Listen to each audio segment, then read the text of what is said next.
For the next 5 minutes, let's be clear about the state of our minds. You're living through an epidemic of shattered focus.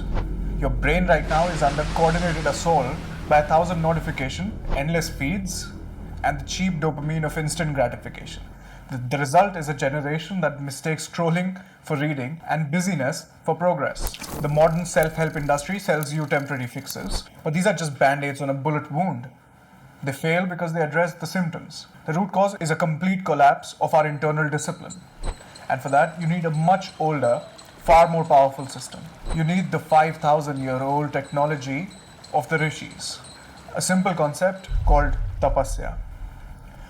When we hear the word Tapasya, we imagine a severe, painful penance.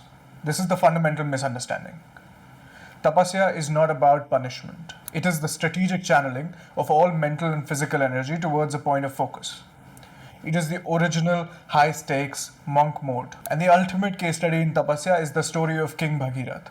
This wasn't a man trying to answer his emails. This was a king whose ancestors were cursed. And his goal was to achieve the impossible, to force the celestial river Ganga to descend to earth and liberate them. He didn't just try for a weekend. He performed tapasya for generations. The story is not to be passively listened to. It is a blueprint for elite level focus and project management. Look, Bhagiratha's success can be deconstructed into a 4-part framework that is more relevant today than ever. The first and most critical failure of modern discipline is a lack of clarity. The problem is we have vague goals. Well, be successful, get fit, start a business. Bhagiratha's goal wasn't vague. It was brutally specific. Bring Ganga to earth. This one-pointed goal, Ekagrata, is the foundation. He focused first only on pleasing Brahma. Once that was achieved, he shifted his entire focus only to convincing Shiva to catch the river's descent. He didn't hedge his bets, he didn't multitask, he didn't look for a plan B. Now your brain is designed for single tasking. The modern habit of having 15 open tabs in your browser and 5 competing life goals is a recipe for mediocrity. So the first step is to define one precise, mission-critical objective for the next 30, 60, or 90 days. Everything else is distraction. Bhagiratha didn't attempt his world-changing focus in the middle of a bustling palace. He went to the Himalayas. He created an environment where focus was the only possible outcome. This is the hermitage mindset. Now, you don't need to go to the mountains, but you must create your own digital hermitage. This is non-negotiable. It means activating grayscale on your phone. It means turning off every single non-human notification. It means using apps that block distracting websites. It means designated one chair in one room that is used exclusively for deep, focused work. Look, you cannot win the war against distraction on the enemy's territory. You must build a fortress where the enemy, the constant notifications, the feeds, the pings, they simply cannot enter. Ancient texts describe rishis performing tapasya while standing on one leg for years. This isn't just about willpower, it's about physiology. Try standing on one leg for 45 minutes, and you'll know it's not an easy feat. They understood that the body and a mind are a single unified system.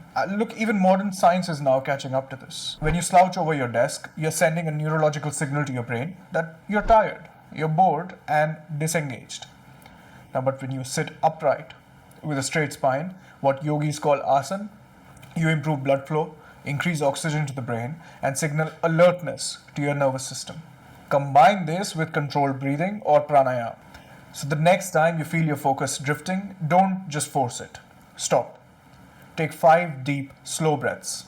This simple act can calm down your fight or flight response that distraction thrives on and gives you back control over your own mind. This isn't any sort of mysticism now, is it? It's plain and simple biology. And now here is the final and most important piece of the framework. Bhagiratha endured his multi-generational task for one reason. It was his dharma. His motivation wasn't selfish. It wasn't about money, fame, or power. It was his sacred duty to his ancestors. Now this is the fuel that makes discipline last. Your goal to build a business will collapse under pressure, but build a business to provide a secure future for my family has roots. Now, when your goal is connected to your dharma, the well of your discipline becomes almost infinite. Now, procrastination is often just a signal that your goal isn't important enough to you. So the question you must answer is this: what is the deep, selfless purpose that your work is serving? For most people, this in itself is a big challenge because to be able to know what my purpose is, I need to know myself well enough, and that alone is a big roadblock. So there it is, the Tapasya Framework. A one pointed goal, a sacred space, a disciplined body, and a deep, unshakable purpose. It is simple, this is not a life hack, it is a complete operating system for your mind. We have broken down the framework of the king who became a rishi, but there are other stories, other frameworks. The story of Vishwamitra, a king who through sheer force of tapasya became a Brahma rishi and challenged the gods themselves.